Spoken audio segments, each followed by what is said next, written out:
Assalamualaikum warahmatullahi wabarakatuh. Halo semuanya. Di video penugasan kali ini, kami ditugaskan untuk membuat dokumentasi tentang identitas nasional yang ada di Indonesia. Tugas ini merupakan tugas mata kuliah kewarganegaraan dengan dosen pengampu mata kuliah yaitu Bapak Helmi Bermia. Dalam penugasan ini, kami dibentuk secara kelompok. Yuk kenalan dengan anggota kelompok kami yang jumlahnya ada 7 orang. Untuk anggota pertama ada Aisyad, yang kedua ada Alif, yang ketiga ada Yudhistira, yang keempat ada Andini, yang kelima ada Nita, yang keenam ada Nanda, dan yang terakhir ada Cynthia. Sudah pada tahu semua kan anggota kelompok kami? Yuk lanjut ke videonya. Perjalanan kami ini dimulai di depan gerbang utama Universitas Trunojoyo Madura yang berada di Jalan Jenderal Ahmad Yani Telang, Kamal Bangkalan. Perjalanan kami ini menempuh waktu sekitar 42 menit untuk sampai ke lokasi titik tuju dengan kondisi jalan yang ramai lancar dan kami melewati jembatan Suramadu. Oh iya, The Javas Cebang ini terletak di Jalan Garuda nomor 1, Kembangan Selatan, Kota Surabaya. Sebelum lanjut ke pembahasan berikutnya, mengapa kami memilih The Javas Cebang sebagai target observasi kami akan menjelaskan sedikit mengenai apa itu identitas nasional.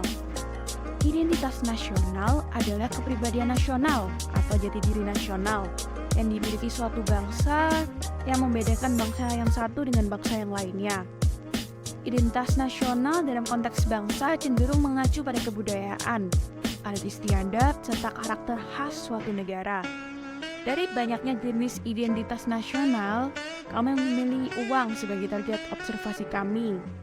Mengingat Museum The Javas Cebang ini menyimpan banyak sejarah perkembangan uang sebelum dan sesudah kemerdekaan di negara Indonesia. Gedung The Javas Cebang, Surabaya dibangun oleh Belanda pada awal tahun 1900-an dengan gaya Empire Style. Kemudian direnovasi hampir seabad kemudian. Renovasi ini menghasilkan sebuah gedung elektris yang bergaya neo-renaissance seperti yang bisa kita lihat hingga saat ini. Bahkan bisa dilihat dengan lebih jeli dapat ditemukan kombinasi arsitektur bergaya masyarakat Eropa dan Indo-Jawa pada bagian eksterior. Dalam perjalanannya, bangunan anggun ini sempat berpindah tangan ke Jepang sebelum jatuh lagi ke tangan Belanda. Hampir 1 dekade setelah proklamasi kemerdekaan Indonesia, gedung The Javas Cebang Surabaya digunakan sebagai Bank Indonesia selama 20 tahun kemudian. The Javas Cebang cabang Surabaya ini pernah dikuasai oleh pihak Jepang ketika berhasil menguasai Indonesia pada tahun 1942 dan sempat berhenti beroperasi. Kemudian setelah Jepang tidak lagi berkuasa pada tahun 1946, gedung ini kembali beroperasi sebagaimana awalnya. Lalu pada 1 Juli 1953, The Javas Cebang sudah berubah menjadi Bank Indonesia dan secara otomatis gedung The Javas Cebang di Jalan Garuda ini telah beralih fungsi menjadi kantor Bank Indonesia cabang Surabaya.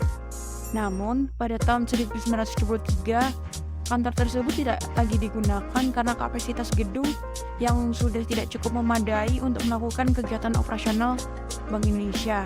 Sehingga sebuah gedung baru didirikan di Jalan Pahlawan nomor 105 dan hingga saat ini masih digunakan sebagai kantor Bank Indonesia cabang Surabaya. Kini bangunan ini telah berusia 1 abad lebih dan telah menjadi saksi dalam sejarah lahirnya perbankan di Indonesia serta perkembangan perbankan di masa saat ini.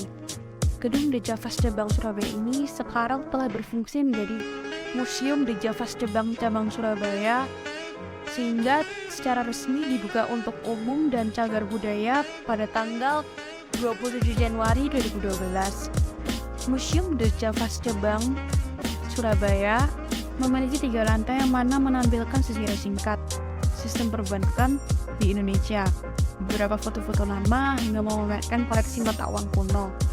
Secara garis besar, Museum The Javas Cebang Surabaya terbagi menjadi beberapa ruangan, yakni ruangan koleksi mata uang lama, ruangan koleksi dari konservasi, dan ruangan koleksi harta budaya yang di dalamnya terdapat beberapa mesin bank lama dan peralatan-peralatan lainnya.